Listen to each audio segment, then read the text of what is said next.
Les loups et les brebis. Après 1000 ans et plus de guerres déclarées, les loups firent la paix avec les brebis. C'était apparemment le bien des deux parties, car si les loups mangeaient maintes bêtes égarées, les vergers de leur peau se faisaient maintes avis. Jamais de liberté, ni pour les pâturages, ni d'autre part pour les carnages. Ils ne pouvaient jouir qu'en tremblant de leurs biens.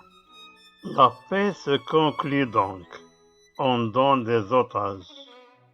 Les loups, leurs louveteaux, et les brebis, leurs chiens. L'échange, en étant fait aux formes ordinaires, est réglé par des commissaires. Au bout de quelque temps que messieurs les louva se virent loups parfaits et friands de tillerie. Ils vous prennent le temps que dans la bergerie, messieurs les bergers n'étaient pas.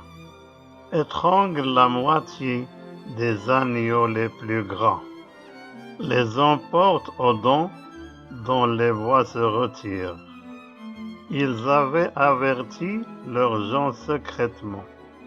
Les chiens, qui sur leur foi reposaient sûrement, furent étranglés en dormant. Cela fut sitôt fait qu'à peine ils le sentirent.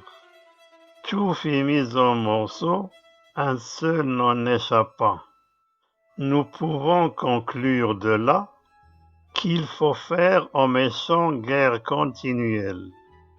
La paix est fort bonne de soi, j'en conviens, mais de quoi sert-elle avec des ennemis sans foi? Jean de La Fontaine, dans cette deuxième partie, va très facilement amener le lecteur vers une morale tout à fait explicite. Cette fois-ci, nous pouvons conclure de là qu'il faut faire aux méchants guerre continuelle.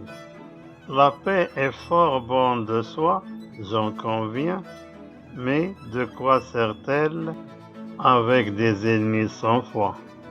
Même si, au fond, la morale de cette fable, on la connaît dès la première ligne, c'est une morale explicite et tout à fait prévisible.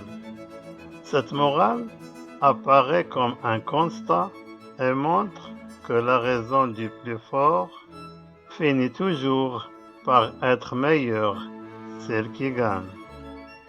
La façon dont est écrite la fable fait que le lecteur se sent plus identifié avec le faible, c'est la brebis, plutôt qu'avec le fort, le loup, une bête cruelle. C'est une façon de dire que ce ne sont pas les meilleurs arguments qui gagnent, mais tout simplement les plus puissants. Puissance également connue sous le royaume de Louis XIV. Voici donc une façon pour l'auteur de dénoncer le pouvoir.